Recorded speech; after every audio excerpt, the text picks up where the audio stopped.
200க்கும் அதிகப்பட்ட சீட்ல நாங்க ஜெயிப்போம் அப்படின்னு சொல்லிட்டு முதலமைச்சர் சொல்லியிருக்காரு. உங்களுடைய கணிப்பு நீங்க சீட்டு கணிப்புலாம் நான் சொல்ல முடியும். வரும் சட்டமன்ற தேர்தலில் 200 தொகுதிகள் வெற்றி பெறுவோம் என முதல்வர் ஸ்டாலின் கூறியது குறித்து செய்தியாளர் எழுப்பிய கேள்விக்கு காங்கிரஸ் எம்பி கார்த்தி சிதம்பரம் பதிலளித்துள்ளார். காங்கிரஸ் போன தடவையோட இந்த தடவை 2 சீட்ல 3 சீட் அதிகமா வாங்கினதால மற்ற கட்சிகளுக்கு சங்கடம் அப்படின்ற மாதிரி எல்லா கட்சிக்கும் எக்ஸ்பெக்டேஷன் இருக்கு. அதே மாதிரி பிராக்டிக்கல் லிமிடேஷன் இருக்குன்னு எனக்கு நல்லா புரியுது.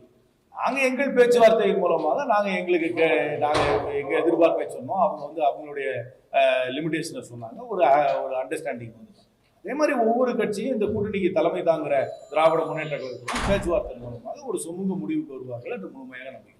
அதாவது யாருக்கும் பெரும்பான்மை இல்லை அப்படின்ற பட்சத்துல திருப்பியும் பவர் ஷேரிங்கான பேச்சுவார்த்தை அதெல்லாம் ப்ரிமெச்சுவர். இப்போதைக்கு ஃபர்ஸ்ட் அலையன்ஸ், அதுக்கப்புறம் நம்பர் ஆஃப் சீட்ஸு, அதுக்கப்புறம் ஐடென்டிஃபிகேஷன் ஆஃப் சீட்ஸு, அப்புறம் நல்ல வேட்பாளர்களை நிறுத்த வைக்கணும். நல்ல வேட்பாளர்கள் நிறுத்தப்பறம் நல்ல ஆரோக்கியமான ஒரு பிரச்சாரத்தை நடத்த வேண்டும். அப்புறம் தேர்தலில் வெற்றி பெற வேண்டும். அதுக்கப்புறம் முடிவுகள் வரும். அதுக்கப்புறம் நீங்கள் கேட்குற கேள்விக்கு தேவையாக இருந்தால் பேசிக்கணும். இளைஞர்களுக்கு முக்கியத்துவம் அளிக்கப்படுமா?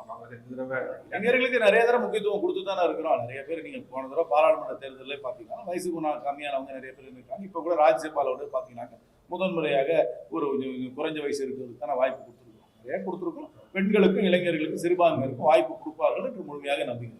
200க்கும் அதிகப்பட்ட சீட்ல நாங்க ஜெயிப்போம் அப்படின்னு சொல்லிட்டு முதலமைச்சர் சொல்லியிருக்காரு. உங்களுடைய கணிப்பு நீங்க சீட்டு கணிப்புலாம் நான் சொல்ல முடியாது. எங்கள் அணி கணிசமான தொகுதிகளில் ஜெயிச்சு அமோகமான வெற்றி பெற்று ஆட்சி அமைப்போம் என்பதில் எனக்கு சந்தேகம் இல்லை. ஸ்பெசிபிக் நம்பர்ஸ் அதனால சொல்ல முடியாது.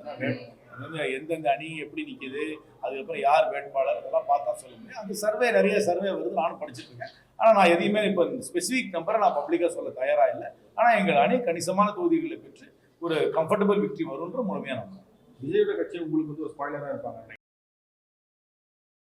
செய்திகளை உள்ளது உள்ளபடி தெரிந்து கொள்ள ரெஃப்ளெக்ட் நியூஸை சப்ஸ்கிரைப் பண்ணுங்க.